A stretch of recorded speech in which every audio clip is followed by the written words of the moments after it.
Previously on Maplestory the novel, Sacred Tears. I do not think it is a matter of loving you or not. It's still different. I am uncertain about living in Euphoria. This could have a very dire turn, my goddess. We must stay the course. That's the only way human Dane's been able to make his light as powerful as it is. It doesn't do much for his sanity, though.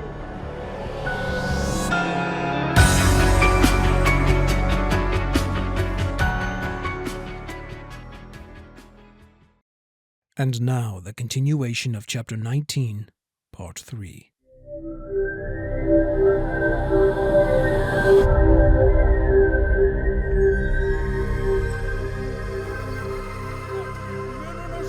What are you doing in there? What was all that? Do you know what's been going on in that room?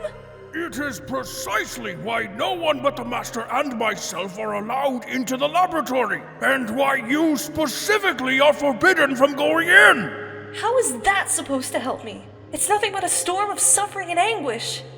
How can you say that we will cure the world of darkness, when it feels like my father's making it stronger?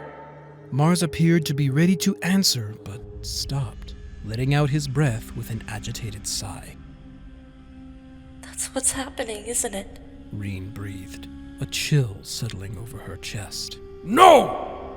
You're either ignorant or willfully blind, Master Mars. The kind of darkness coming from that room is beyond erroneous. Evil is too gentle a word for it. Will growled.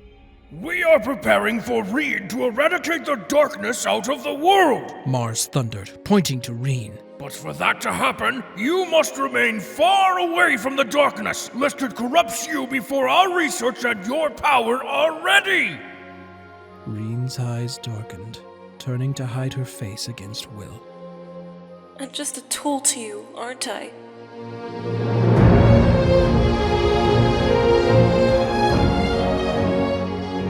Mars was about to refute her when she pushed past Will and ran out of the temple, leaning into her strides and bolting into the woods, blocking out Will's calling after her. Trees flew past her, low-hanging branches slapped her face, her skin stinging as her tears flowed over the tiny cuts. Finally, she stopped near a lake, the water almost glowing from all the crystals around the tree trunks, slumping to the ground, hugging her knees, and letting the silence comfort her.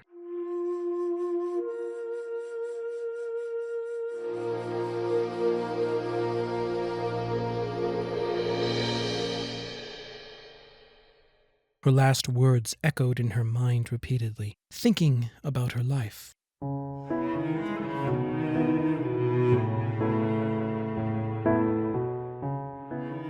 Her mother's resistance to her coming to visit Euphoria, her father's insistence that she stay within the Aurora temple, or if she did leave, never to wander far without someone with her. Even the Aurora acolytes and clerics began treating her with a detached reverence.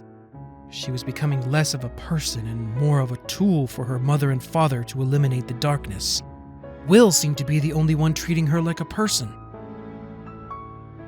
As her thoughts tumbled, she failed to notice a dark wisp slowly approaching her from the shadows around the trees.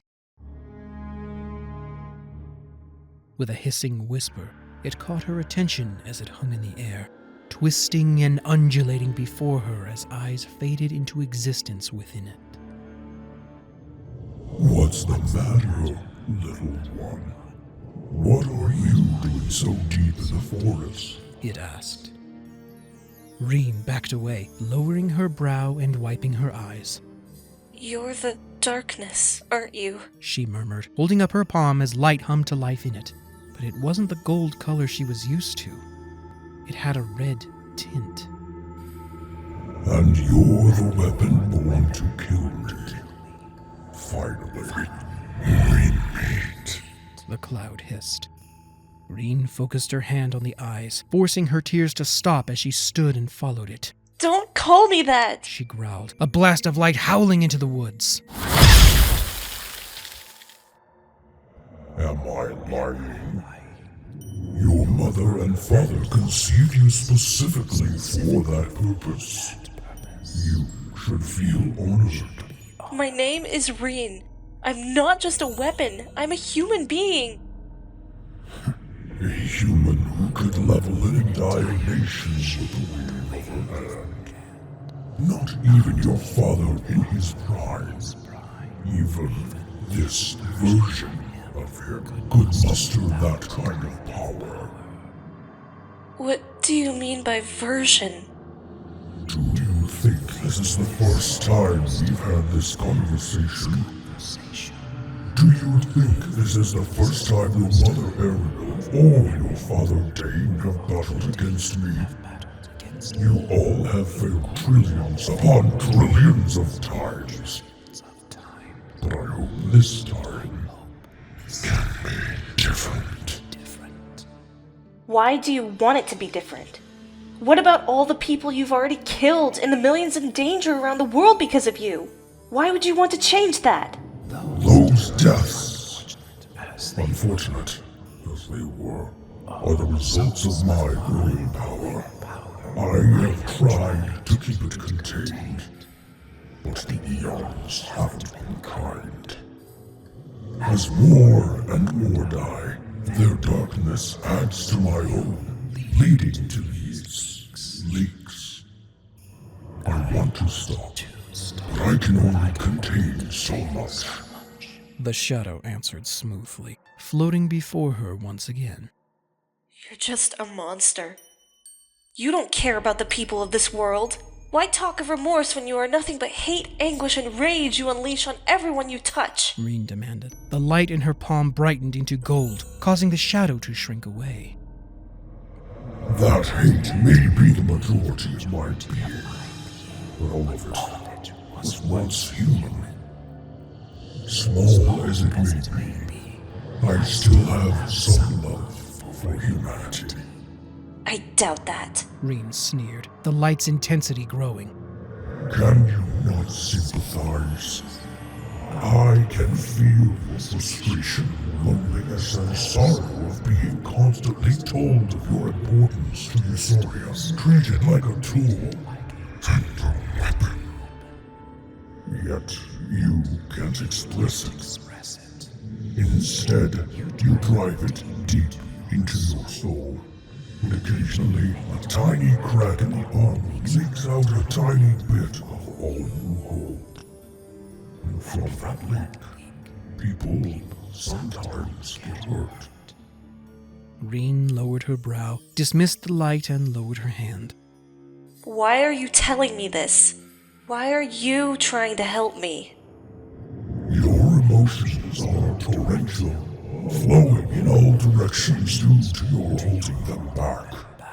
And it is rotting your soul. Let them flow, and they will align once more. Do that, and I can teach you what I've taught the little mage, and give you the power you need. I know it may seem counterintuitive, but I want to cease. I've existed long enough. It's time to stop.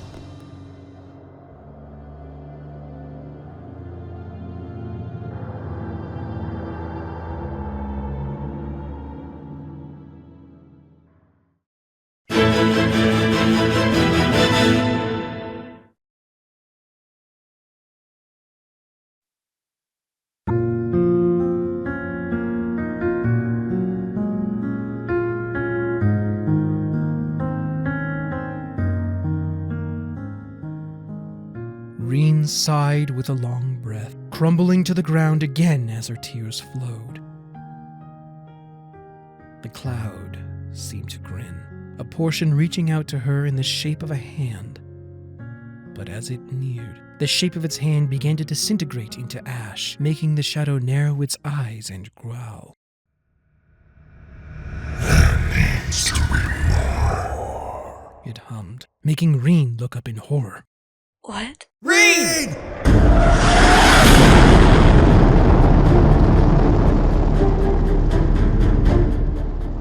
Two voices jolted her out of shock when a blast of light rained around her, shaking the ground with its roar of noise.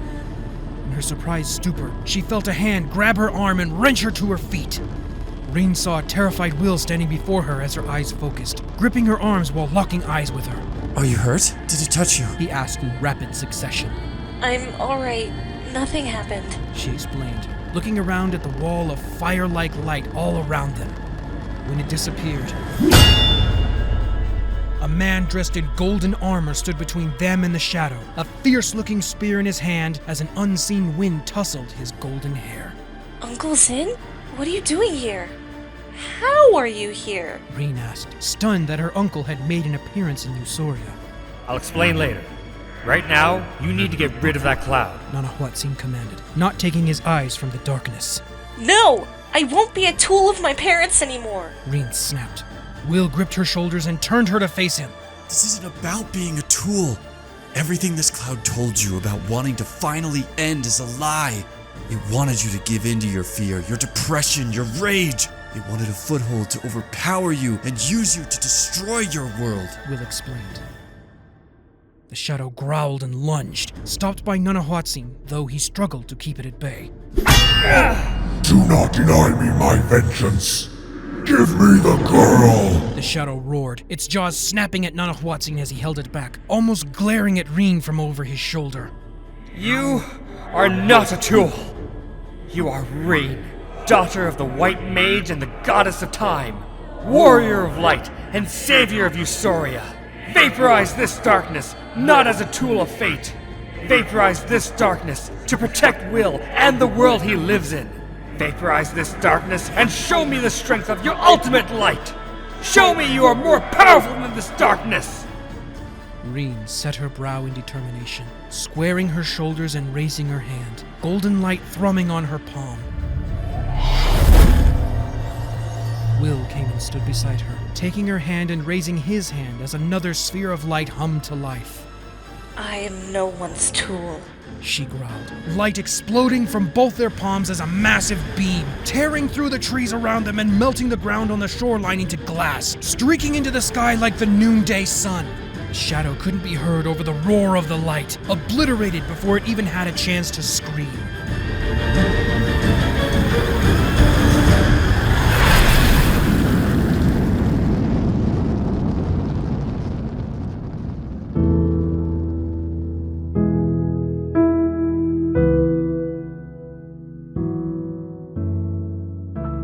Rhinne and Will stumbled into one another after the blast subsided, looking into each other's eyes for a long while until Nanahuatzin gently cleared his throat. Thank you, deity of light. I owe you. No, Will. You owe me nothing. Nanahuatzin smiled, his hair fading to black and his eyes shifting to red. So, Uncle Xiriun, I thought you said you couldn't come to Usoria. Rhinne smirked, putting a hand on her hip as she looked back to her uncle. He seemed hesitant at first, as if trying to choose his words carefully. My mother led me to believe that long ago, but I can come for short bursts with some very careful sealing magic. Speaking of which, my time is up for now. As I learn, I should be able to visit more. He smiled, reaching to Rhinne and kissing her head before disappearing in a streak of light. Will pulled Rhinne close, sighing as he cupped her jaw, still seeing the terror lingering in her eyes and feeling her hands tremble. Are you all right? He asked, lacing his fingers into hers and leading her back to the Aurora temple. Not completely, but I think I will be. Rhinne replied, resting her head on his shoulder, being content with the short walk back, talking with Will about his magic training to help ease her mind.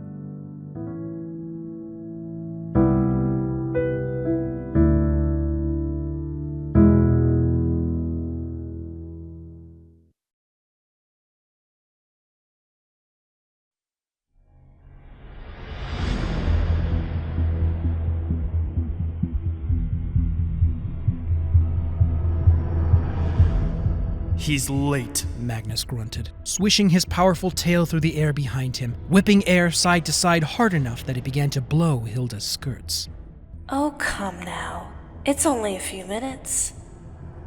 I could take your mind off it for a while, she replied, pushing into Magnus and pulling his hand to her lower back. You forget, Hilda. This Magus gives us what we need to finish your potion, and there's a time-sensitive component. Magnus replied flatly, pulling his hand from her back and staring blankly forward. Relax. The Magus will come as he always does. Hilda chuckled, pulling away from Magnus and summoning a seat made of skeletons. And I have, said a smooth, dry voice. You're late, Magnus huffed, turning around and crossing his arms over his chest, readjusting his dragon-like wings. Whispers rose around them as Magnus felt a chill gently wrap around his neck. I explained that I would come near this time, the man said, pulling the black and silver cloak tighter around his shoulders and revealing from under it a bottle with a thick black material quivering inside. Is this all? You promised us many times more. It's only enough for 1, possibly 2 potions, Hilda exclaimed. This darkness is concentrated 100-fold. Within are the contents of 1,000 bottles, refined and purified into this, the man answered, his voice singeing with agitation. Setting the bottle in Hilda's hand, he moved past them to a mountain of corpses. There, he held his palm to it as misty shadows pulled from the ground and bodies alike, absorbing into his skin. When can we expect to receive the purest form of this you keep promising? Magnus demanded. The man threw his hand out, slamming him into a nearby wall and holding him off the ground, turning and beginning to walk away. As I have said many times before, and will only say once more, it is coming. Keep pressing your luck, Drakova, and it will be your last. You will have your share when the time comes. Magnus began clawing at his throat as the feeling around his neck tightened. Stars popped across his vision as his hands became numb. Just as the light faded from his vision, Magnus dropped to the ground. Hilda rose from her chair, facing the man fully so that Magnus would be standing beside her once he fully stood. Still, our patience is running thin. Arcaria may be able to produce results with what you have given us, but we would still like to see better results, she said, pulling Magnus's hand onto her hip once he stood. The man turned back to her, his smile the only thing she could see from under the hood of his cloak. An almost wintry breeze blew past them all, pulling a few strands of white hair from under the hood. Trust me, Hilda. Even Arcarian cannot match the power I am about to find.